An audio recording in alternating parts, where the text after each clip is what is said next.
അപ്പം നിസ്കാരം അതൊരു സമ്മാനമാണ് എല്ലാ അർത്ഥത്തിലും. വ്യക്തിപരമായി ഒരു മനുഷ്യൻ്റെ ജീവിതത്തിൽ നിസ്കാരം സൃഷ്ടിക്കുന്ന മാറ്റങ്ങളെക്കുറിച്ച് മനസ്സിലാക്കിയാൽ നിസ്കാരം ഒരു സമ്മാനമാണ്.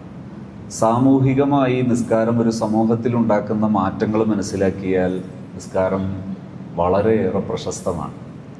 നിസ്കാരത്തെക്കുറിച്ച് പരിശുദ്ധ ഖുർആൻ പഠിപ്പിച്ചത് ഇന്ന സ്വലാത്ത തൻഹാ അനിൽ ഫഹ്ശാഇ വൽ മുൻകർ. എല്ലാത്തരം ഫഹ്ശാ എന്നതിനെക്കുറിച്ച് വിശദീകരിക്കുന്ന സമയത്ത് ഖുർആൻ വ്യാഖ്യാതാക്കളൊക്കെ പറഞ്ഞത് സിന പോലെയുള്ള വഷളത്തരങ്ങൾ. സിന ഒരു വഷളത്തരമാണ്, വ്യഭിചാരം. അത്തരം വഷളാകുന്ന തെറ്റുകൾ അഥവാ ഒരു മനുഷ്യൻ്റെ വൈകാരികത മനുഷ്യനെ പെടുത്തിക്കളയുന്ന തെറ്റുകൾ. ഈ വൈകാരികതയ്ക്ക് ഒരു പ്രത്യേകതയുണ്ട്, ഇമ്പൾസീവ്. അത് ഒരു മനുഷ്യൻ്റെ നിയന്ത്രണത്തിൽ പെട്ടെന്ന് വന്നുകൊള്ളണമെന്നില്ല. അപ്പോൾ നമുക്കറിയാം, പലരും പ്രണയങ്ങളിൽ ചെന്നുപെടുന്ന രംഗം. വളരെ പ്രശസ്തരാണ്, വളരെ ബുദ്ധിയുള്ളവരാണ്, വിവരമുള്ളവരാണ്, കഴിവുള്ളവരാണ്, പലതരത്തിൽ പ്രാപ്തിയുള്ളവരാണ്, പക്ഷെ പെട്ടുപോകുന്നു. ഈ കുറച്ച് ദിവസങ്ങൾക്കകം എൻ്റെ ഒരു സുഹൃത്ത്, ഒരു പണ്ഡിതൻ, അദ്ദേഹത്തിൻ്റെ ഒരു സഹോദരിയെ കൊണ്ട് കൂട്ടിയിട്ട് നമ്മുടെ ഹാപ്പി സോണിൻ്റെ ഒരു സെൻറ്ററിൽ വന്നു. സംസാരിക്കണം, ഒന്ന് കാണണം എന്നൊക്കെ പറഞ്ഞിട്ട്. അപ്പം ഞാൻ ചോദിച്ചു, എന്തായിരുന്നു വിഷയം?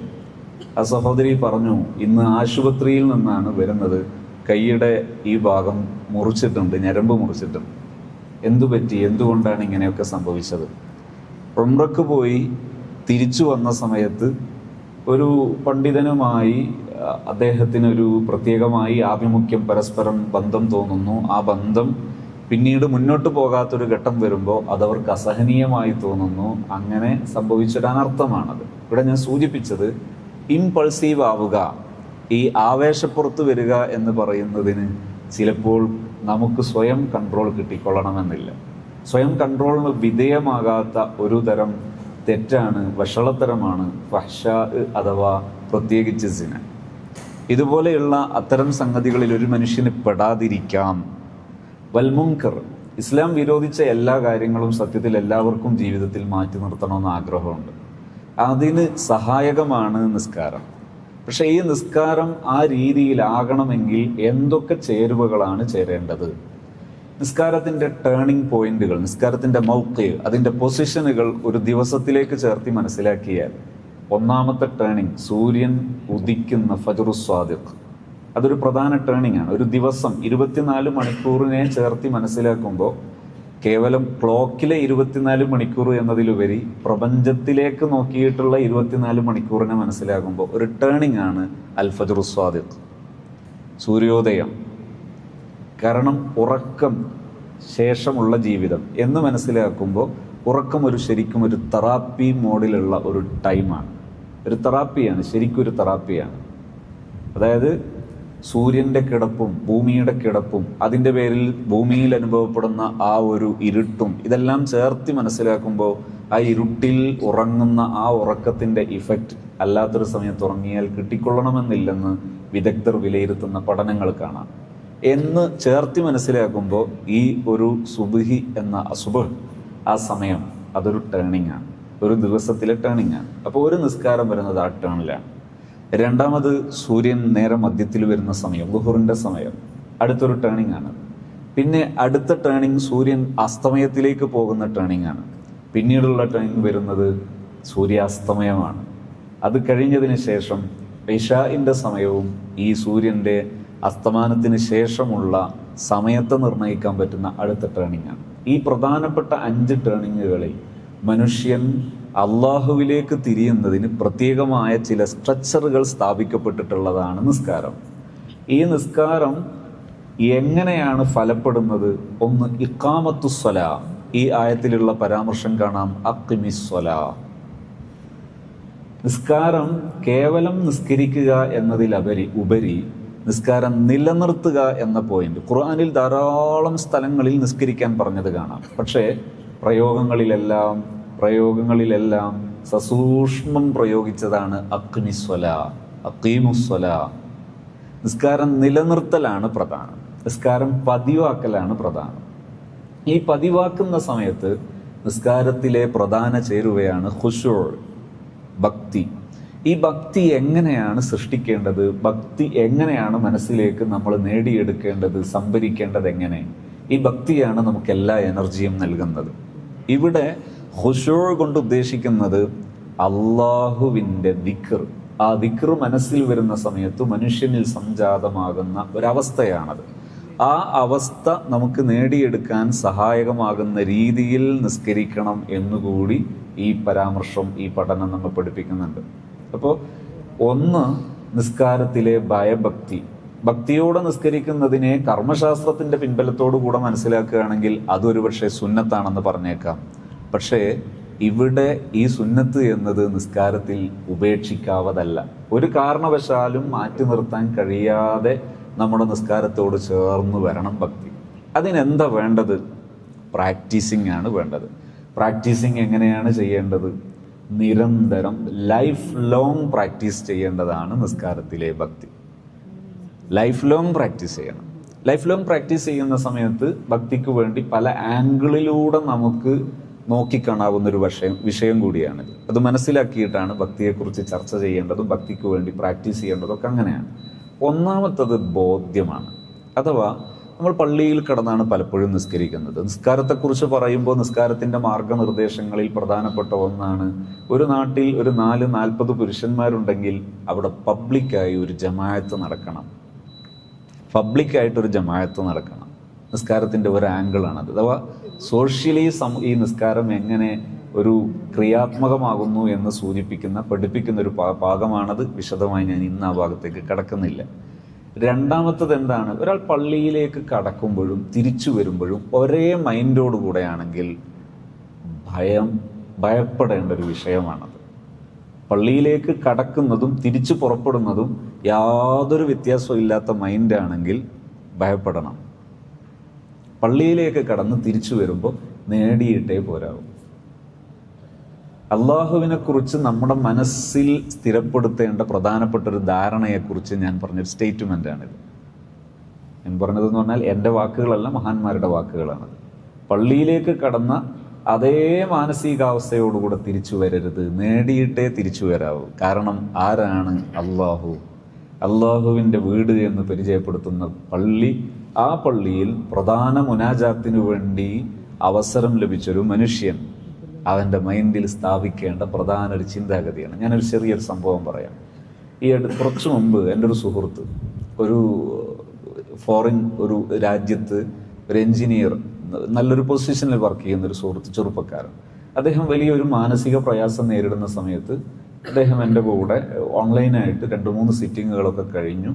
നല്ല റാഹത്ത എന്ന് പറഞ്ഞപ്പോൾ അദ്ദേഹം പറഞ്ഞു, എനിക്ക് ഇതിലേറെ വിഷമമുള്ള മറ്റൊരു കാര്യമുണ്ട്, നേരിട്ട് സംസാരിക്കണം. അദ്ദേഹം നാട്ടിൽ വന്നു, എൻ്റെ വീട്ടിൽ വന്നു, എൻ്റെ കൂടെ ഇരുന്നു. ഞാൻ ചോദിച്ചു, എന്താണ് ഇത്ര സീരിയസ് ആയ മാറ്റർ എന്താണ്? അദ്ദേഹം എന്നോട് പറഞ്ഞു, ഞാൻ എപ്പോഴും രിദ്ദത്തിനെ ഭയപ്പെടുന്നു. മഅദല്ലാഹ്. രിദ്ദത്ത് എന്ന് പറഞ്ഞാൽ ഇസ്ലാമിൽ നിന്ന് പുറത്തു പോകുന്ന അസ്ബാബുർ രിദ്ദത്ത്, മുർത്തദ്ദായി പോകുന്ന, മതഭ്രഷ്ട് സംഭവിക്കാൻ സാധ്യമാകുന്ന കാരണങ്ങൾ ഭയപ്പെടുന്നു. ഞാൻ ചോദിച്ചു, എന്താ വിഷയം? അപ്പം എന്നോട് പറഞ്ഞു, എനിക്ക് നിസ്കാരത്തോടൊക്കെ ഒരു തരം പ്രയാസം അനുഭവപ്പെടുന്നു, വിഷമം അനുഭവപ്പെടുന്നു. ചിലപ്പോഴൊക്കെ നിസ്കാരത്തോടൊരു വെറുപ്പ് പോലെയൊക്കെ വരുന്നു. പക്ഷെ എനിക്ക് അത് മാറ്റാൻ കഴിയുന്നില്ല. ഞാൻ അദ്ദേഹത്തെ ഇരുത്തി സംസാരിച്ചു. അദ്ദേഹത്തിൻ്റെ മെമ്മറിയിലെ ലോക്കുകൾ പരിശോധിച്ച് നോക്കുമ്പോൾ അദ്ദേഹത്തിന് അറിയാവുന്ന നിസ്കാരം നിസ്കരിച്ചിട്ടില്ലെങ്കിൽ ശിക്ഷ കിട്ടുന്നൊരു നിസ്കാരമുണ്ട്. ആ നിസ്കാരം മാത്രമാണ് അദ്ദേഹം കേട്ടുപഠിച്ചത്. നിസ്കാരം ഉപേക്ഷിച്ചാൽ ശിക്ഷ കിട്ടും, അങ്ങനെ ഒരു നിസ്കാരം മാത്രമേ അദ്ദേഹം പഠിച്ചിട്ടുള്ളൂ. സത്യത്തിൽ നിസ്കാരം അങ്ങനെയാണോ? നിസ്കാരം നിർബന്ധമാകുന്നത് എങ്ങനെയാണ്? നമുക്കറിയാവുന്ന നിസ്കാരം നിർബന്ധമാകുന്നതിൻ്റെ ആ ജേണി, ആ ഒരു വാക്യത്ത്, ആ ഒരു സംഭവം മുത്തുനബി സല്ലല്ലാഹു അലൈഹി വസല്ലമ തങ്ങളുടെ ജീവിതത്തിൽ ആമുൽ ഹുസ്ൻ, ദുഃഖവർഷം എന്ന് വിളിക്കപ്പെടുന്ന, നബിതങ്ങളുടെ ജീവിതത്തിൽ തണൽ വൃക്ഷങ്ങളായിരുന്ന ബഹുമാനപ്പെട്ട ഖദീജത്തുൽ കുബ്ര ഉമ്മുന റളിയല്ലാഹു അൻഹ, മഹദി വഫാത്തായ വർഷം നബിതങ്ങളുടെ ജീവിതത്തിലെ തണൽ വൃക്ഷമാണത്. നബിതങ്ങളുടെ ജീവിതത്തിൽ മറ്റൊരു തണലായിരുന്നു അബൂ ത്വാലിബ്, പിതൃ സഹോദരൻ, വഫാത്തായ വർഷം. ഈ വർഷം നബി സല്ലല്ലാഹു അലൈഹി വസല്ലം തങ്ങളുടെ പ്രധാന തണൽ വൃക്ഷങ്ങൾ നഷ്ടപ്പെട്ട സമയത്ത് ത്വായിഫിലേക്ക് നബിതങ്ങൾ യാത്ര ചെയ്യുന്നു. ത്വായിഫിൽ വെച്ച് വളരെ വേദനാജനകമായ അനുഭവം ഉണ്ടാകുന്നു. മുത്തുനബി സല്ലല്ലാഹു അലൈഹി വസല്ലം തങ്ങൾക്കെതിരെ കല്ലേറും കൂക്കുവിളിയും ആക്ഷേപവും അപഹസിക്കലും ഉണ്ടാകുന്നു. ഇത്തരമൊരു സാഹചര്യത്തിൽ നബി സല്ലല്ലാഹു അലൈഹി വസല്ലമ തങ്ങൾക്ക് ഈ പ്രപഞ്ച ചരിത്രത്തിലെ അത്യപൂർവമായൊരു ടൂർ,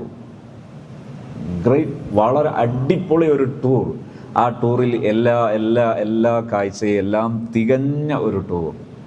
ആ ടൂർ കഴിഞ്ഞിട്ട് അതിലെ ഗിഫ്റ്റായിട്ടാണ് നിസ്കാരം തരുന്നത്. ഇനി നിസ്കാരത്തെക്കുറിച്ച് നമുക്കറിയാവുന്ന ടൈറ്റിൽ ഏതാ? മുനാജാത്തുൽ മുഅ്മിൻ, ഒരു വിശ്വാസിയുടെ അള്ളാഹുവുമായുള്ള സംഭാഷണം. ഇതിലേറെ മഹത്വം എന്താ ഉള്ളത്? ഇതിലേറെ ഈ ഒരു മൊമെന്റ് ഗിഫ്റ്റ് ആകാൻ ഇനി എന്താ വേണ്ടത്? നിസ്കാരം മിഅ്റാജുൽ മുഅ്മിൻ, ഒരു വിശ്വാസിക്ക് മിഅ്റാജാണ് നിസ്കാരം. ഇങ്ങനെയുള്ള നിസ്കാരത്തെക്കുറിച്ച് നാം ആദ്യം നമ്മുടെ മനസ്സിൽ വരേണ്ടത്, നിസ്കാരം അള്ളാഹു നമുക്ക് തന്ന ഒരു ഗിഫ്റ്റഡ് മൊമെന്റ്, ഒരു സമ്മാന സമയമാണ്. നിസ്കരിക്കാൻ വേണ്ടി നിൽക്കുമ്പോൾ അല്ലെങ്കിൽ പള്ളിയിലേക്ക് കടക്കുമ്പോൾ കൽബിൽ നമ്മൾ സാധാരണ നമ്മളെ നാടൻ വൈബ് ലാംഗ്വേജിൽ പറഞ്ഞാൽ ഒരു ലഡു പൊട്ടണം. അൽഹംദുലില്ലാ, എനിക്ക് നിസ്കരിക്കാൻ പള്ളിയിലേക്ക് കാലെടുത്ത് വെക്കാൻ കഴിഞ്ഞല്ലോ, അല്ലാഹുമ്മ അഫ്തഹ് ലി അബ്വാബ റഹ്മതിക് എന്ന ആ ദുആ വരുമ്പോൾ കൽബിൽ പൊട്ടണം. നമ്മൾ ഏത് പൊസിഷനിൽ ഇരിക്കുന്നവരാണെങ്കിലും, പണ്ഡിതന്മാരുണ്ടാകാം, മുതഅല്ലിമീങ്ങളുണ്ടാകാം, ജോലികൾ ചെയ്യുന്നവരുണ്ടാകാം, അക്കാദമിക് സ്റ്റഡീസ് നടത്തുന്നവരുണ്ടാകാം, ഏത് ഏരിയയിലുള്ളവരാണെങ്കിലും നമുക്ക് ജീവിതത്തിൽ ഏതേത് അപാകതയുണ്ടെങ്കിലും മനസ്സ് അള്ളാഹുവിൻ്റെ വീട്ടിലേക്ക് കടക്കുമ്പോൾ ഒരു പ്രതീക്ഷയുടെ നാമ്പ് പൊട്ടുവിടരണം. അള്ളാഹുവിനെ നമ്മുടെ ദോഷങ്ങൾ പൊറുക്കാൻ, നമ്മളെ സ്വീകരിക്കാൻ യാതൊരു തടസ്സവും ഇല്ലാത്ത വിശാലമായ കാരുണ്യത്തിൻ്റെ ഉടമയാണ് അള്ളാഹു. അങ്ങനെയുള്ള അള്ളാഹുവിൻ്റെ വീട്ടിലേക്ക് നാം പ്രവേശിക്കുന്ന സമയം നമ്മുടെ കൽബിൽ ഒരു തരം ആവേശത്തിൻ്റെ, ഒരു തരം ഇഷ്ടത്തിൻ്റെ, വിനോദത്തിൻ്റെ ഒരു നാമ്പ് ഉടലെടുക്കണം. അതോടൊപ്പം തന്നെ ഭക്തിയും ഉണ്ടാകണം. പരമോന്നതനായ അള്ളാഹുവിൻ്റെ വീട്ടിലേക്ക് പോകാൻ, അള്ളാഹുവിൻ്റെ വീട്ടിലെത്തിപ്പെടാൻ, അള്ളാഹുവിൻ്റെ മുനാജാത്തിന് ഒരവസരം. ഈ ചിന്തയുള്ള ഈ ഒരു ഗിഫ്റ്റഡ് മൊമെന്റിനെ കുറിച്ചാണോ നീ ശിക്ഷ ഭയപ്പെടുന്ന ഒരു കണ്ടന്റ്, ഒരു കോണ്ടെക്സ്റ്റ് ആയിട്ട് അതിനെ കാണുന്നത്? അതൊരു മോശമായി പോയി. മറിച്ച് ഇതൊരു അവസരമാണ്, ഇതൊരു ഓപ്പർച്യൂണിറ്റിയാണ്. ഇത്രയും പറഞ്ഞു തീർന്നപ്പോൾ എൻ്റെ കൈ പിടിച്ചിട്ട് പറഞ്ഞു, എൻ്റെ എല്ലാ പ്രശ്നവും തീർന്നു, ഇനി എനിക്ക് നിസ്കാരത്തിൽ ഈ പ്രയാസം ഉണ്ടാവില്ല, ഇനി എനിക്ക് നിസ്കാരത്തിൽ ഈ വിഷമം ഉണ്ടാവില്ല. അപ്പൊ നിസ്കാരത്തിലെ ഖുശൂഇന്റെ അടിസ്ഥാന ശിലയാണ് ഈ ബോധ്യം. ഈ ബോധ്യമാണ് നമ്മുടെ മനസ്സിൽ ഇഷ്ടം നിറയ്ക്കുന്നത്, നമ്മുടെ മനസ്സിൽ പ്രതീക്ഷ നിറയ്ക്കുന്നത് ഈ ബോധ്യമാണ്. ഈ പുറത്ത് നിസ്കാരത്തിലേക്ക് കടന്ന് ശീലിക്കുന്ന സമയം, ഓരോ ദിവസം കൂടുമ്പോഴും നമുക്ക് അത് കൂടി വരണം. ഇത് കൂടാനുള്ളൊരു മാർഗം എന്താണ്? ഒരു മനുഷ്യന് ജീവിതത്തിൽ തുടക്കം മുതൽ അവസാനം വരെ ഒരു ഗുരുനാഥൻ എപ്പോഴും ആവശ്യമാണ്. നമുക്ക് നമ്മുടെ വീട്ടിലെ, നമ്മുടെ മദ്രസയിലെ ഉസ്താദ് നമ്മുടെ ഗുരുനാഥനാണ്. അത് കഴിഞ്ഞ് നമ്മൾ ദർസിലാണ് പഠിക്കുന്നതെങ്കിൽ നമ്മുടെ ഉസ്താദ് നമ്മുടെ ഗുരുനാഥനാണ്, നമ്മുടെ ആ ഉസ്താദ് നമ്മുടെ എല്ലാ അർത്ഥത്തിലും നമുക്ക് സമീപിക്കാവുന്ന ഗുരുനാഥനാണ്. അങ്ങനെ നമ്മുടെ നാട്ടിൽ നമുക്ക് ദീനീ ദഅവത്ത് നടത്തുന്ന, നമുക്ക് ദീനിന് നേതൃത്വം നൽകുന്ന സർവാംഗീകൃതരായ നമ്മുടെ പണ്ഡിതന്മാരാൽ അംഗീകരിക്കപ്പെടുന്ന പണ്ഡിതന്മാർ, അത്തരം പണ്ഡിതന്മാരുടെ മുമ്പിൽ എപ്പോഴും നമ്മൾ ഈ നിസ്കാരത്തിലെ സ്ഥിതിവിശേഷത്തെക്കുറിച്ച് ജസ്റ്റ് ഒരു മാസത്തിൽ ഒരു തവണയെങ്കിലും വിലയിരുത്തണം. സദ ഇങ്ങനെയാണോ വേണ്ടത്, ഞാനിപ്പോൾ ഇങ്ങനെയാണ് പോകുന്നത്, ഒരു വിലയിരുത്തൽ വേണം. കാരണം ഇത് നമ്മുടെ പ്രധാന മുതലാണ്, ഇത് നമ്മുടെ പ്രധാന അവലംബമാണ്. ഈ അവലംബം നിരന്തരം വിലയിരുത്തി, നിരന്തരം പരിഷ്കരിച്ച് മുന്നോട്ട് പോകേണ്ട ഒരു സാധനമാണ്. അതുകൊണ്ട് തന്നെ ഈ ആയത്തിലെ അടുത്തൊരു പരാമർശം കാണാം, വലദിക്റുല്ലാഹി അക്ബർ. അഖ്മിസ്സലാ എന്ന് പഠിപ്പിച്ച ഈ ഒരു പ്രയോഗം അവസാനിപ്പിക്കുന്നത് എവിടെയാണെന്നറിയോ? ഒരു മുഅ്മിനായ മനുഷ്യന്റെ കൽബിൽ നിസ്കാരം തിരിച്ചൊരു പ്രതീക്ഷ ഉണ്ടാക്കണം. അല്ലാഹു എന്നെയും പരിഗണിക്കും.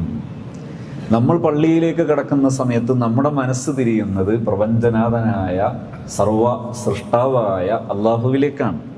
അള്ളാഹുവിന് നമ്മുടെ ദോഷം പൊറുക്കാൻ നമ്മുടെ ഭാര്യയുടെയോ നമ്മുടെ ബാപ്പയുടെയോ നമ്മുടെ ഉമ്മയുടെയോ സഹപാഠിയുടെയോ ആരുടെയും പെർമിഷൻ വേണ്ട. അവരെ മുമ്പിലുള്ള ഞാനല്ല, അള്ളാഹുവിൻ്റെ മുമ്പിലുള്ള ഞാൻ. എൻ്റെ മനസ്സ് അള്ളാഹു അറിയും. എൻ്റെ പരിസരത്തുള്ള, എൻ്റെ കൂടെ ജീവിക്കുന്ന എൻ്റെ സഹജീവികൾ, അവനെൻ്റെ കുറ്റമേ അറിയുള്ളൂ, എൻ്റെ മനസ്സവരറിയില്ല. ഒരു കുറ്റം ചെയ്തു പോയാൽ മുഅ്മിനായ മനുഷ്യന്റെ മനസ്സെന്താണ്? അള്ളാഹു പൊറുക്കുന്നവനാണ്, അള്ളാഹു എപ്പോഴും പുറത്തു തരുന്നവനാണ്. ഈ പ്രതീക്ഷയുള്ളവനാണ് മുഅ്മിൻ. ഈ പ്രതീക്ഷയുള്ളവനാണ് മുഅ്മിൻ. ഈ പ്രതീക്ഷയുടെ മറുവശം, അഥവാ ഞാൻ കുറ്റമുള്ളവനാണ്, ഞാൻ ദോഷമുള്ളവനാണ്, ഞാൻ പോരായ്മയുള്ളവനാണ്, ഞാനൊന്നും ദുആ ചെയ്തിട്ട് കാര്യമില്ല, ഞാനൊന്നും ഇങ്ങനെ നന്നാകാൻ ശ്രമിച്ചിട്ട് കാര്യമില്ല എന്ന് ചിന്തിക്കുന്നത് അപകടകരമായ ചിന്തയാണ്. ഒരിക്കലും ഒരു സത്യവിശ്വാസിക്ക് അത് ഭൂഷണമല്ല. ഒരു സത്യവിശ്വാസിയുടെ സ്റ്റൈൽ എന്താണ്? അവൻ്റെ വേഷത്തിൽ ഇച്ചിരി മോശമായാലും, നിറത്തിൽ ഇച്ചിരി വ്യത്യാസം വന്നാലും, അല്ലെങ്കിൽ കഴിവുകളിൽ മറ്റു പലരും കഴിവെന്ന് പറയുന്നത് കൂടെ ഇല്ലെങ്കിൽ പോലും അള്ളാഹുവിൻ്റെ മുമ്പിൽ അവൻ സ്വീകാര്യനാണ്. അള്ളാഹുവിൻ്റെ മുമ്പിൽ അത് സ്വീകാര്യനാണ്. വിശ്വാസിയുടെ കഥ അങ്ങനല്ലേ? അജബൽ ലിഅംറിൽ മുഅ്മിൻ ഇന്ന അംറഹു കുല്ലഹു ലഹു ഖൈർ. വിശ്വാസി അങ്ങനെയാണ്. എപ്പോഴും മുസ്ലിമിന്, ഒരു വിശ്വാസിക്ക് നന്മ മാത്രമേ ഉള്ളൂ. ഇന്ന അസ്വാബത്തുഹു സർറ ശക്കറ ഫകാന ഖൈറൻ ലഹു. അഭിവൃദ്ധി ഉണ്ടായാൽ, ജോലി കിട്ടി, സമ്പത്ത് കിട്ടി, പ്രശസ്തി ഉണ്ടായി, അംഗീകാരം ഉണ്ടായി, അപ്പോഴെല്ലാം ഖൈറാണ്. കാരണം ശക്കറാണ്, നന്ദി ഉണ്ടാകും. അൽഹംദുലില്ലാ. ഒരു ദിവസം ബിസിനസ് ഉഷാറായി, അൽഹംദുലില്ലാ, അതിന് ഖൈറാണ്. നല്ലൊരു ജോലി കിട്ടി, അൽഹംദുലില്ലാ, ഖൈറാണ്. ഗ്രാറ്റിറ്റ്യൂഡ് ഫുൾ ആയിരിക്കണം, ഹംദുള്ളതായിരിക്കണം, ശുക്റുള്ളതായിരിക്കണം ലൈഫ്. അങ്ങനെയാണെങ്കിൽ എല്ലാ നേട്ടങ്ങളും വീണ്ടും പ്രതിഫലം ഉണ്ടാക്കി തരും. ഇനിയൊരു ദോഷമോ പ്രയാസമോ, അല്ലെങ്കിൽ ഒരു ജോലി നഷ്ടപ്പെട്ടതോ, അല്ലെങ്കിൽ നമ്മുടെ ബിസിനസ്സിൽ ചെറിയ തകർച്ച ഉണ്ടായാൽ എല്ലാം ഇൻ അസ്വാബത്തുഹു ദർറ, അവൻ ക്ഷമിക്കും. സ്വബറ, ക്ഷമ എന്ന് പറഞ്ഞാൽ പാനിക് മോഡിൽ പോകാതെ, വേദനിക്കുന്ന അവസ്ഥയിലേക്ക് പോകാതെ വേദനയെ കളയുന്നതിനാണ് ക്ഷമ എന്ന് പറയുന്നത്. വേദന ഉണ്ടാകും, പക്ഷെ ആ വേദന കളയുന്നതിനാണ് ക്ഷമ എന്ന് പറയുന്നത്. അസ്സബ്ർ ജസാഉഹു അൽ ജന്ന. ക്ഷമ, അതിന് പ്രതിഫലം സ്വർഗമാണ്. അതുകൊണ്ട് തന്നെ ഈ ക്ഷമ ഒരു വിശ്വാസിക്കുണ്ടെങ്കിൽ ഫകാന ലഹു ഖൈർ. ദാരിദ്ര്യായാൽ ഖൈറാണ്, നഷ്ടമൊന്നുമില്ല. ജോലി പോയി, നഷ്ടമൊന്നുമില്ല, എല്ലാം ഖൈറാണ് ഒരു വിശ്വാസിക്ക്. ഇങ്ങനെയുള്ള മനുഷ്യൻ നിസ്കരിക്കാൻ വേണ്ടി വരുമ്പോൾ അവൻ്റെ മൈൻഡിൽ പ്രതീക്ഷയാണ്. എന്നെ വലദിക്റുല്ലാഹി അക്ബർ, അള്ളാഹു എന്നെ തിരിച്ചും പരിഗണിക്കും. അവൻ്റെ വീടായ പള്ളിയിൽ നമ്മൾ പ്രത്യേകിച്ച് ജമാഅത്തായിട്ട് നിസ്കരിക്കാൻ ഭാഗ്യം ലഭിക്കുമ്പോൾ ചിന്തിക്കേണ്ട മറ്റൊരു ചിന്തയാണ്, ഓരോ ജമാഅത്തും അതൊരു സ്പിരിച്വൽ ഗാദറിങ്. ഈ സ്പിരിച്വൽ ഗാദറിങ്ങിൻ്റെ മഹത്വം എന്താ? സ്പിരിച്വലി എനർജി, നമ്മുടെ ഊർജത്തിൽ പോസിറ്റീവായി നമ്മളെ മാറ്റിമറിക്കുന്ന ഒന്നാണ് ജമാഅത്ത്. ഒരു ജമാഅത്തിൽ പങ്കെടുക്കുമ്പോൾ കേവലം ഒറ്റ ഇമാമ് മാത്രമേ നല്ല ആളുള്ളൂ എന്ന് സങ്കല്പിക്കുക. എന്നാൽ പോലും നമ്മളിൽ അള്ളാഹു നല്ല ആളുടെ ആ ഒരു ഗണനയിലേക്ക് നമ്മളെ തിരിച്ച് അങ്ങോട്ട് പരിഗണിക്കാൻ കാരണമാകുന്നതാണ് ജമാഅത്ത്. അതാണ് സ്പിരിച്വൽ ഗാദറിങ്ങിൻ്റെ സ്പെഷ്യാലിറ്റി, ആത്മീയ ഒത്തുചേരൽ. ആ ഒരു ജമാഅത്തിലൊക്കെ പങ്കെടുക്കുന്ന നമ്മൾ പ്രതീക്ഷയോടെ തിരിച്ചിറങ്ങാം. എന്നെ എൻ്റെ റബ്ബ് തിരിച്ചും പരിഗണിക്കും. ഈ നിസ്കാരം കഴിഞ്ഞ് ഞാൻ തിരിച്ചിറങ്ങുമ്പോൾ മനസ്സിൻ്റെ ഉള്ളിൽ അങ്ങനെ ഒരു രത്നക്കല്ല് ഓരോ നിസ്കാരം കഴിഞ്ഞ് പള്ളിയിൽ നിന്ന് പുറത്തിറങ്ങുമ്പോഴും സൂക്ഷിക്കണം. എന്നെ എൻ്റെ റബ്ബ് തിരിച്ചു പരിഗണിക്കും. എനിക്കെന്ത് പോരായ്മയുണ്ടെങ്കിലും എൻ്റെ ഉമ്മയേക്കാൾ എത്രയോ മടങ്ങ് എന്നോട് കരുണയുള്ളവനാണ് എൻ്റെ റബ്ബ്. എൻ്റെ ബാപ്പയേക്കാൾ എത്രയോ കരുണയുള്ളവനാണ് എൻ്റെ റബ്ബ്. ആ റബ്ബ് എന്നെ സ്വീകരിക്കും. ഈ പ്രതീക്ഷയോടെ തിരിച്ചറിയുന്ന ഒരു വിശ്വാസി. അതാണ് ഞാൻ നിസ്കാരത്തെക്കുറിച്ച് പറയുമ്പോൾ പറഞ്ഞത്. നിസ്കാരം കഴിഞ്ഞ് പള്ളിയിൽ നിന്ന് പുറത്തിറങ്ങുമ്പോൾ ഒരു വലിയ പ്രതീക്ഷയുടെ ഒരു രത്നക്കല്ല് ഖൽബിൻ്റെ ആ ഒരു അറയിലേക്ക് പുതുതായി എടുത്തു വെക്കാൻ കഴിയണം. അള്ളാഹു തൗഫീഖ് നൽകുമാറാകട്ടെ. ഇന്ന് സംസാരം ദീർഘിപ്പിക്കുന്നില്ല. ഇൻഷാ എല്ലാ ദിവസവും ഇതുപോലെ ഒരു സമയം, അസ്വറിന് ശേഷമുള്ളൊരു സമയം തൗഫീഖ് ചെയ്താൽ ഇത് ലൈവായിട്ട് കൂടി സംപ്രേഷണം ചെയ്യണമെന്നാണ് ആഗ്രഹിക്കുന്നത്. അതിൽ നമ്മൾ ഉദ്ദേശിക്കുന്നത് ഇതാണ്: മതപഠനം എന്നത് ഇന്നദ്ദീന യുസ്റുൻ, ദീൻ എപ്പോഴും എളുപ്പമാണ്.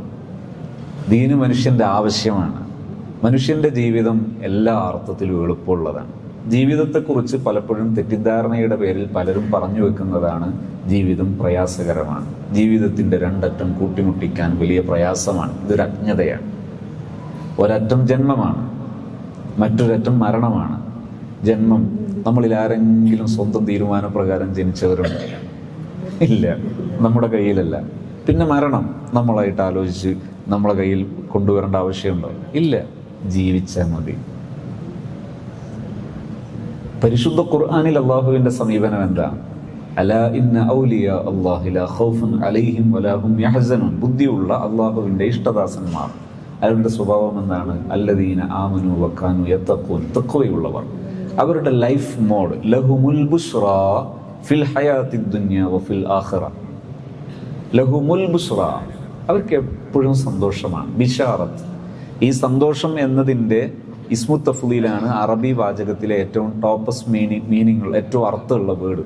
ആ വേർഡിനെ വീണ്ടും മുഅന്നസാക്കി പ്രയോഗിച്ചാൽ അർത്ഥം കൂടുമെന്നാണ്. അപ്പോൾ അൽ ബുശ്റാ അത് സത്യവിശ്വാസികൾക്കാണ്. എവിടെ? ആഖിറത്തിൽ മാത്രമല്ല. ആദ്യം ഖുർആൻ പറഞ്ഞത് ഫിൽ ഹയാത്തി ദുനിയ, ദുനിയാവിലെ ജീവിതത്തിൽ എന്നാണ് പറഞ്ഞത്. പിന്നെയാണ് വഫിൽ ആഖിറ, പരലോകത്ത് എന്ന് പറഞ്ഞത്. ഒരു ദിവസം ഞാൻ ഈ ഒരു വിഷയം സംസാരിച്ചൊരു സംസാരം യൂട്യൂബിൽ ഉണ്ടായിരുന്നു. അതിനാരോ ഒരാൾ കമൻറ്റ് ചെയ്തു. ഈ കമൻറ്റ് ഞാൻ കണ്ടിട്ടില്ല. ഇതൊക്കെ ഒരു അപ്രായോഗികമായ ആശയമാണ്. കാരണം അദ്ദേഹത്തിൻ്റെ ജീവിതത്തിൽ ഒരുപാട് പ്രയാസങ്ങൾ അനുഭവിക്കുന്നുണ്ടാകാം. ജീവിതത്തിൽ ജനിച്ചത് മുതൽ ഇതുവരെ പ്രയാസം അനുഭവിച്ചവരാണെന്ന് കാണാം. ചിലർക്കൊക്കെ അങ്ങനെ തോന്നാം. ചെറിയൊരു അജ്ഞതയാണ്. പരിശുദ്ധ ഖുർആൻ മുഅ്മിനീങ്ങളെ പറ്റി പറയുന്നുണ്ട്. അല്ലദീന ഇദാ അസ്വാബത്തുഹും മുസീബത്തുൻ ഖാലു ഇന്നാ ലില്ലാഹി വ ഇന്നാ ഇലൈഹി റാജിഊൻ. ഒരു പ്രയാസം അനുഭവപ്പെട്ടാൽ സത്യവിശ്വാസികളുടെ സ്റ്റൈൽ എന്താണ്? അവരുടെ അഫർമേഷൻ, അവർ മനസ്സിനെ മാറ്റിമറിക്കാൻ വേണ്ടി ഉപയോഗിക്കുന്ന വാക്കാണ് ഇന്നാ ലില്ലാഹി വ ഇന്നാ ഇലൈഹി റാജിഊൻ. ഈ വാക്കിൻ്റെ അർത്ഥം എന്താ? ഇന്ന ലില്ല, നമ്മൾ അള്ളാഹുവിനുള്ളതാണ്. വ ഇന്നാ ഇലൈഹി റാജിഊൻ, നമ്മൾ അള്ളാഹുവിലേക്ക് മടങ്ങാനുള്ളതാണ്. അതിൻ്റെ അർത്ഥം ഈ മുസീബത്ത് സംഭവിച്ചു, ഞാൻ വിഷമിച്ചിരിക്കുന്നു എന്നാണോ ആ വാക്കിൻ്റെ അർത്ഥം? അല്ല, ഞാൻ വിഷമിക്കേണ്ടതൊന്നുമില്ല. ഇപ്പോൾ എൻ്റെ ഒരു മൊബൈൽ വീണുപോയി. അള്ളാഹു നമുക്കൊരു സമ്പത്തും നഷ്ടപ്പെടുത്താതിരിക്കട്ടെ. അപ്പോൾ വീണുപോയപ്പോൾ ഞാൻ പറയുന്നു ഇന്നാ ലില്ലാഹി വ ഇന്നാ ഇലൈഹി റാജിഊൻ. ഞാൻ തന്നെ നഷ്ടപ്പെടാനുള്ളതായി. ഇപ്പോൾ മൊബൈലേ പോയിട്ടുള്ളൂ, സങ്കടപ്പെടാനൊന്നും ഇല്ല, അല്ലേ? പ്രിയപ്പെട്ട ഒരാൾ മരണപ്പെട്ടു പോയി, നമ്മൾ പറയുന്നു ഇന്നാ ലില്ലാഹി വ ഇന്നാ ഇലൈഹി റാജിഊൻ. ഞാൻ സങ്കടപ്പെടുന്നു എന്നാണോ? അല്ല, ഞാൻ അടക്കം പോകാനുള്ളതാണ്. സങ്കടപ്പെട്ടിരിക്കേണ്ട കാര്യമൊന്നുമില്ല. ജീവിതവും മരണവും ഒക്കെ അള്ളാഹുവിൻ്റെ ഒരു സംവിധാനമാണ്. ജീവിതവും ഒരു നിഅമത്താണ്, മരണവും നിഅമത്താണ്. ജീവിതവും നിഅമത്താണ്, മരണവും നിഅമത്താണ്. അങ്ങനെ ഖുർആൻ പറഞ്ഞിട്ടുണ്ടോ? ഉണ്ട്. ഖുതിലൽ ഇൻസാനു മാ അക്ഫറഹു മിൻ അയ്യി ശൈഇൻ ഖലഖഹു മിൻ നുത്ഫത്തിൻ ഖലഖഹു ഫഖദ്ദറഹു തുമ്മ സബീല യസറഹു. ഇവിടെ പരിശുദ്ധ ഖുർആൻ പഠിപ്പിക്കുന്നത് നന്ദി ചെയ്യണം. ഖുതിലൽ ഇൻസാനു മാ അക്ഫറഹു. മനുഷ്യൻ എങ്ങനെ നന്ദി ചെയ്യാതിരിക്കാൻ പറ്റുന്നത്? നന്ദി ചെയ്യേണ്ട കാര്യങ്ങൾ എന്തൊക്കെ? മിൻ നുത്ഫത്തിൻ ഖലഖഹു ഫഖദ്ദറഹു തുമ്മ സബീല യസറഹു തുമ്മ അമാതഹു ഫഅക്ബറ. ചെയ്ത നിഅമത്തുകളിൽപ്പെട്ടതാണ് മരണം. അത് നിഅമത്താണ്. കാരണം നിങ്ങൾ ആലോചിച്ച് നോക്ക്, ഇന്നലെ ഇവിടെ നോമ്പ് തുറ, നമ്മുടെ ജാമിഉൽ ഫുതൂഹിലെ നോമ്പ് തുറ, മരണപ്പെട്ടു പോയ ഒരു സഹോദരൻ്റെ അവരുടെ ഒരു ബന്ധുക്കളുടെയൊക്കെ മരണപ്പെട്ട ബന്ധുക്കൾക്ക് വേണ്ടിയാണ് ആ നോമ്പ് തുറ. ഏകദേശം 1000-ഓളം പേർക്ക് ഒരു പക്ഷേ ഇന്നലെ തൂമ്പുറ നടന്നിട്ടുണ്ടാകാം. അത് ബഹുമാന ആദരവ് കൊണ്ട് ചെയ്യേണ്ടതല്ലേ? ആണ്. അതേസമയം നമ്മുടെ പൂർവികരായ 3-4 തലമുറയിലെ പൂർവികരായ വല്യപ്പന്മാരൊക്കെ ഒരു പുരാവസ്തു പോലെ ജീവിതത്തിൽ നമ്മുടെ വീടുകളിൽ ഇങ്ങനെ സൂക്ഷിച്ചിരിപ്പുള്ള ഒരു വസ്തുവായി കിടന്നിരുന്നെങ്കിൽ ഈ ബഹുമാനം ഉണ്ടാവുമായിരുന്നു? ഇല്ല. മറ്റ് കാക്കയും ജീവികളും ഒക്കെ ജീവൻ പോയാൽ കിടന്ന് ഈ ഉണങ്ങിപ്പോകുന്നത് പോലെ ആ ഒരു അവസ്ഥയായിരുന്നുവെങ്കിൽ മനുഷ്യന് ബഹുമാനം ഉണ്ടാവുമോ? ഇല്ല. ഫഅക്ബറഹു. മനുഷ്യന് മരണവും മരണാനന്തര ജീവിതത്തിലെ മൺമറയലൊക്കെ നൽകിയത് അള്ളാഹുവിൻ്റെ ഒരു അനുഗ്രഹമാണ്. അതുകൊണ്ട് തന്നെ മരണം അപ്രതീക്ഷിതമാകുമ്പോൾ പെയിൻ ഉണ്ടാകാം. പക്ഷെ ആ പെയിന് കൊണ്ട് നടക്കാനല്ല പറയുന്നത് ഇന്നാ ലില്ലാഹി വ ഇന്നാ ഇലൈഹി റാജിഊൻ. ഇതാണ് മനുഷ്യൻ്റെ ജീവിതം. നമ്മുടെ പെയിനുകൾ കളയാനുള്ളതാണ്, കൊണ്ട് നടക്കാനുള്ളതല്ല. കളഞ്ഞാൽ പെട്ടെന്ന് പോകും. അതിന് ഏറ്റവും സഹായകമാണ് ചില അഫർമേഷനുകൾ. അപ്പം ഞാൻ പറഞ്ഞുകൊണ്ടുവന്നത് ഇതാണ് ജീവിതം.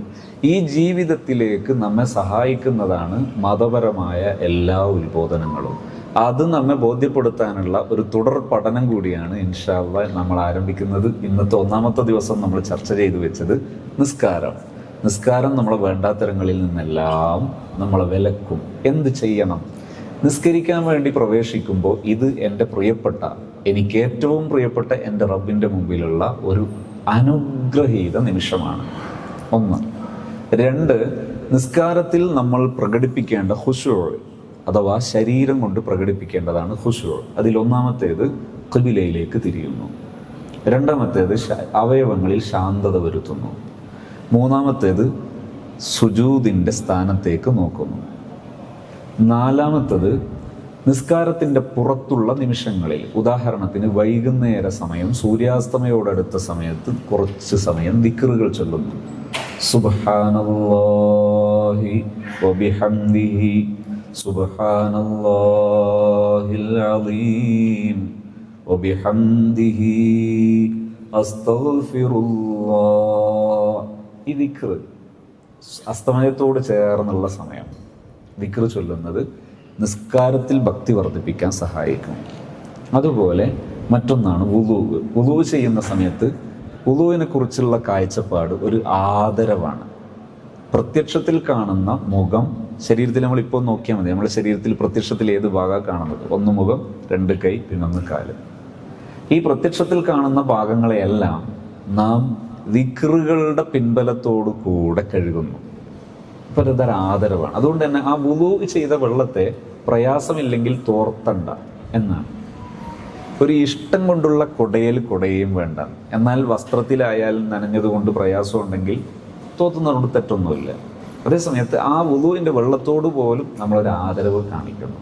വുളൂ പൂർണ്ണമായി എടുക്കുന്നത്, ദിക്റുകളോടുകൂടെ വുളൂ ചെയ്യുന്നത് ഖുശൂ ഉണ്ടാകാനുള്ള കാരണമാണ്.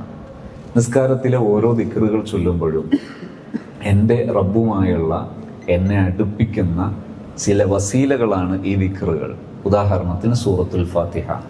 സൂറത്തുൽ ഫാത്തിഹ സുബ്ഹാന റബ്ബിയൽ അലീം വബിഹംദിഹി റുകൂഇൽ, അതുപോലെ റബ്ബനാ ലക്കൽ ഹംദ് മിൽഅസ് സമാവാതി വമിൽഅൽ അർദ് ഇഅ്തിദാലിൽ, ശേഷം സുജൂദിൽ സുബ്ഹാന റബ്ബിയൽ അഅ്ലാ വബിഹംദിഹി. ഈ ദിക്റുകളെല്ലാം ഒരു തരം ഇഷ്ടത്തിൽ നിന്ന് ഉത്ഭവിക്കുന്ന മഹത്തായ ചൊല്ലലുകളാണ്. ഇഷ്ടം കൊണ്ട് ചൊല്ലുന്നു. ഇത് മനസ്സിലായിട്ട് ചൊല്ലുമ്പോൾ തന്നെ അതൊരു കുറഞ്ഞ ദിവസം പ്രാക്ടീസ് ചെയ്യിപ്പിച്ചു നോക്കും. നിസ്കാരത്തിൻ്റെ സമയമായാൽ പെട്ടെന്ന് നിസ്കരിക്കാൻ ആഗ്രഹം ഉണ്ടാകും. നിസ്കരിച്ച് കഴിഞ്ഞ് ഇറങ്ങുമ്പോഴെല്ലാം കൽബിൽ വീണ്ടും വീണ്ടും വീണ്ടും വീണ്ടും നമ്മളെ ശുദ്ധീകരിക്കപ്പെട്ടുകൊണ്ടേയിരിക്കും. ഇങ്ങനെയുള്ളൊരു മനുഷ്യന് ഒരു അനാവശ്യം വരുമ്പോൾ പെട്ടെന്ന് തിരിച്ചോടിക്കയറാനുള്ളൊരു അഭയമാണ് നിസ്കാരം. വല്ലപ്പോഴും അശ്രദ്ധ കൊണ്ടോ എന്തെങ്കിലും ഒരു അപാകത വന്നു പോയാൽ ഓടി തിരിച്ച് രക്ഷപ്പെടാനുള്ള ഇടമാണ് നിസ്കാരം. കാരണം നിസ്കാരം അവൻ്റെ ഇഷ്ടവിനോദമാണ്. നിസ്കാരം അവൻ്റെ ആസ്വാദന ഇടമാണ്.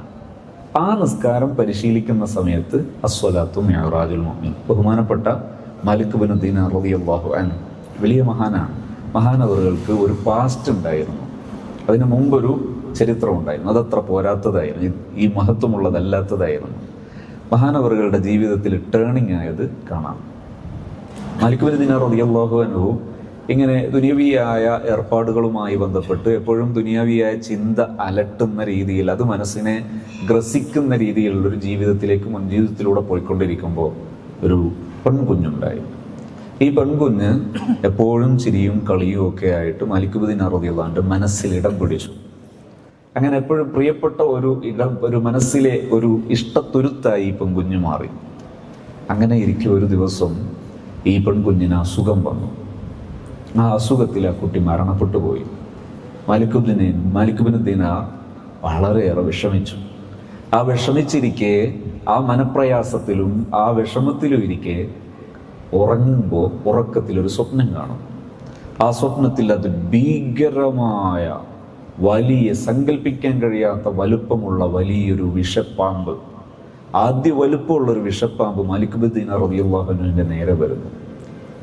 അങ്ങനെ ഈ വിഷപ്പാമ്പിനെ കണ്ട് ഓടുമ്പോൾ അടുത്തൊരു മനുഷ്യനെ കണ്ടപ്പോൾ ഓടിച്ചെന്നു. ആ മനുഷ്യൻ്റെ അടുത്തെത്തിയപ്പോൾ അദ്ദേഹം പറഞ്ഞു, എനിക്ക് ഈ പാമ്പിൻ്റെ അടുത്തുനിന്ന് നിങ്ങളെ രക്ഷിക്കാനൊന്നും കഴിയില്ല, നിങ്ങൾ ആ കാണുന്ന വലിയ മലയിലേക്ക് ഓടിച്ചെല്ല്. മാലിക് ഇബ്നു ദീനാർ റളിയല്ലാഹു അൻഹു ഓടി ആ പർവ്വതത്തിലെത്തി നോക്കുമ്പോൾ അവിടെ കുറേ കുഞ്ഞുങ്ങൾ കളിക്കുന്നു.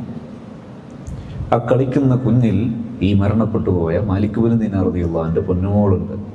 ആ പൊന്നുമോൾ ഓടി വന്നു, അബി യാ അബി ഇന്ന ഹാദാ അബി, എൻ്റെ വാപ്പ എന്ന് പറഞ്ഞ് ഓടി വന്ന് മാലിക് ഇബ്നു ദീനാർ റളിയല്ലാഹു അൻഹുവിനെ ആ മോൾ കെട്ടിപ്പിടിച്ചു.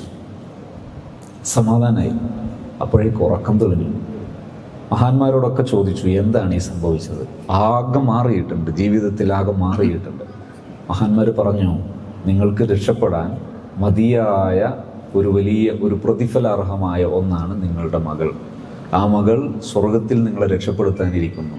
നിങ്ങൾ കണ്ട ആ പ്രായമുള്ള മനുഷ്യൻ, അദ്ദേഹം നിങ്ങളുടെ അമലായിരുന്നു, ഇത്രയും കാലത്തെ അമലാണ്. ആ അമലിനൊന്നും നിങ്ങളെ രക്ഷപ്പെടുത്താൻ കഴിയില്ല. നിങ്ങളെ രക്ഷപ്പെടുത്താൻ മതിയായ ആഖിറത്തിലെ വലിയ പ്രതിഫലം, അതാണ് നിങ്ങളുടെ ജീവിതത്തിലുണ്ടായ ആ പ്രയാസം. ഈ പ്രയാസത്തിൽ ക്ഷമിക്കാൻ നിങ്ങൾ സന്നദ്ധമാണെങ്കിൽ നിങ്ങളുടെ ജീവിതത്തിൽ വലിയ പ്രതീക്ഷയുടെ ലോകമാണ്. ഇത് കേൾക്കുമ്പോഴേക്ക് മാലിക് ബിൻ ദീനാർ റളിയല്ലാഹു അൻഹു മടങ്ങി എന്ന് മാത്രമല്ല, ജീവിതത്തിൽ കറാമത്തുകൾ ധാരാളം കണ്ട മഹാനാണ് മാലിക് ബിൻ ദീനാർ റളിയല്ലാഹു അൻഹു. ജീവിതത്തിൽ മാറി ഇബാദത്തിന് വേണ്ടി, പ്രത്യേകിച്ച് നിസ്കാരത്തിന് വേണ്ടി വരുമ്പോൾ മാലിക് ബിൻ ദീനാർ റളിയല്ലാഹു അൻഹുവിൻ്റെ മനസ്സ് വീണ്ടും വീണ്ടും വീണ്ടും വീണ്ടും പ്യൂരിഫൈഡ് ആകുകയാണ്, ശുദ്ധീകരിക്കപ്പെടുകയാണ്. ഈ നിസ്കാരം ഒരു മനുഷ്യനെ ശുദ്ധീകരിക്കുന്ന രീതിയിലേക്ക് മാറാനുണ്ടായ ഒരു കാരണം, അത് ഈ സ്വപ്നമാണെങ്കിലും അവിടെ നിന്ന് അങ്ങോട്ട് മഹാനവറുകളെ നയിച്ചിരുന്ന പ്രധാനപ്പെട്ട ഒരു പോയിന്റ് എൻ്റെ റബ്ബ് എന്ന പ്രതീക്ഷയാണ് നിസ്കാരത്തിലേക്ക് കടക്കുമ്പോഴെല്ലാം. ആ പ്രതീക്ഷയുള്ളത് കൊണ്ട് തന്നെ നിസ്കാരം നിരന്തരം മാലിക് ബിൻ ദീനാർ റളിയല്ലാഹു അൻഹുവിനെ മാറ്റിക്കൊണ്ടേയിരുന്നു.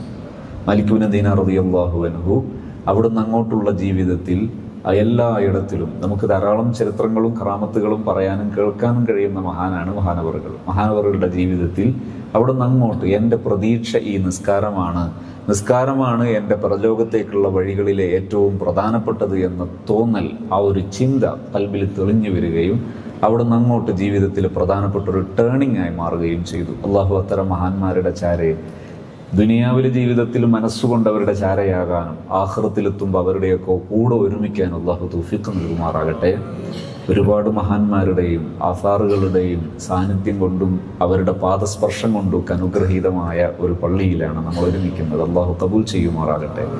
4 ഇമാമിയങ്ങളുടെ സ്മരണ ഉയർത്തുമെന്ന 4 ഉസ്തുവാനുകൾ, അതിൽ അബൂ ഹനീഫ ഇമാം റളിയല്ലാഹു അൻഹുവിൻ്റെ സ്മരണയുടെ കീഴിലാണ് നമ്മൾ ഒരുമിച്ചിരിക്കുന്നത്. ഈ 4 ഇമാമിയങ്ങളുടെയും മദദ് അള്ളാഹു നമ്മുടെ ജീവിതത്തിൽ നൽകുമാറാകട്ടെ. അൽഹംദുലില്ലാഹി റബ്ബിൽ ആലമീൻ ഹംദൻ യുവാഫി നിഅമഹു വയുകാഫിഉ മസീദ സ്വല്ലല്ലാഹു വസല്ലിം വബാരിക അലാ സയ്യിദിനാ മുഹമ്മദ് വഅലാ ആലി സയ്യിദിനാ വമൗലാനാ മുഹമ്മദ് അർഹമുർ റഹീമീനായ റബ്ബേ. പരിശുദ്ധ റമദാനിലെ ദുആകൾക്ക് ഇജാബത്തുണ്ടാകുന്ന പ്രധാന സമയങ്ങളിൽ ഒന്നാണ് ഈ നോമ്പ് തുറയോടടുത്ത സമയം. ഞങ്ങളെല്ലാവരെയും നീ സ്വീകരിക്കണേ റഹ്മാനെ. നിന്റെ വീടായ പള്ളിയിൽ വന്ന ഞങ്ങളിൽ ഒരാളെയും ആ വന്ന ദോഷങ്ങളുടെ കറകളോടുകൂടെ നിന്റെ വീടായ പള്ളിയിൽ നിന്നൊരാളെയും തിരിച്ചയക്കരുത് റഹ്മാനെ. ഞങ്ങൾക്കെല്ലാവർക്കും നീ പരിപൂർണമായ തൗബ തരണേ അല്ലാഹ്. ഞങ്ങളെ നീ സ്വീകരിക്കണം റഹ്മാനെ.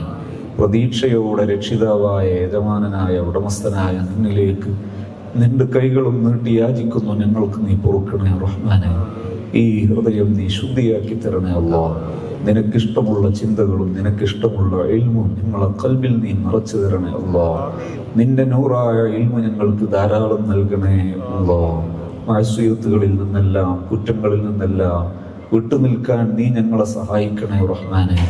നല്ലത് മനസ്സിലാക്കാനും അത് ജീവിതത്തിൽ അനുവർത്തിക്കാനും അതിൻ്റെ വക്താക്കളായി ജീവിച്ച് ഈ ലോകത്തു നിന്ന് യാത്രയാകാനും ഭാഗ്യം തരണേ അല്ലാഹ്. അല്ലാഹുവേ, തിരിച്ച് നിന്നിലേക്ക് യാത്രയാകുന്ന സമയമാകുമ്പോൾ പരിപൂർണ പ്രതീക്ഷയോടെ എല്ലാം തന്ന് നിന്നെ കാണണമെന്ന ആശയോടെ മരിക്കാൻ തൗഫീഖ് തരണേ റഹ്മാനെ. ഞങ്ങളെ ദുനിയാവിലെ ജീവിതത്തിൽ എല്ലാ അർത്ഥത്തിലും നീ സഹായിയാകണേ അല്ലാഹ്. ഞങ്ങളെ വീട്, വിവാഹം, പഠനം, ജോലി, മക്കൾ എല്ലാറ്റിലും നീ സഹായിക്കണേ റഹ്മാനെ. എല്ലാറ്റിലും നീ ഞങ്ങളെ സഹായിയാകണേ റഹ്മാനെ. നിന്റെ സ്വാലിഹീങ്ങളുടെ മദദ് ഞങ്ങൾക്കെന്നും നൽകണേ റഹ്മാനെ. ഞങ്ങളെ എല്ലാ അടക്കത്തിലും അനക്കത്തിലും നിന്റെ കാരുണ്യത്തിന്റെ നോട്ടം ഉണ്ടാകണേ അല്ലാഹ്. പരലോകത്തെത്തുമ്പോൾ ഞങ്ങൾ ഈ ഒരുമിച്ചിരുന്നത് പോലെ ഇതിലേറെ ആഹ്ലാദത്തോടെയും പ്രതീക്ഷയോടെയും നിന്റെ സ്വാലിഹീങ്ങളുടെ കാൽക്കീയിൽ ഒരുമിക്കാൻ ഭാഗ്യം തരണേ റഹ്മാനെ. ഞങ്ങളിൽ ആരെയും നരകത്തിലേക്ക് വലിച്ചെറിയരുതേ അല്ലാഹ്. നിന്റെ നരകശിക്ഷയിൽ നിന്ന് ഞങ്ങൾക്ക് മോചനം തരണേ അല്ലാഹ്. നിന്റെ സ്വർഗത്തിൽ ഞങ്ങൾക്ക് ഔദാര്യമായി ഇടം തരണേ റഹ്മാനെ. റബ്ബനാ തഖബ്ബൽ മിന്നാ ഇന്നക അൻതസ് സമീഉൽ അലീം തുബ് അലൈനാ ഇന്നക അൻതത് തവ്വാബുർ റഹീം. ആമീൻ ബിറഹ്മതിക യാ അർഹമർ റഹീമീൻ. സല്ലല്ലാഹു വസല്ലം അലാ സയ്യിദിനാ മുഹമ്മദ് വആലിഹി വസ്വഹ്ബിഹി അജ്മഈൻ. അൽഹംദുലില്ലാഹി റബ്ബിൽ ആലമീൻ. അസ്സലാമു അലൈക്കും വറഹ്മത്തുള്ളാഹി വബറകാതുഹു.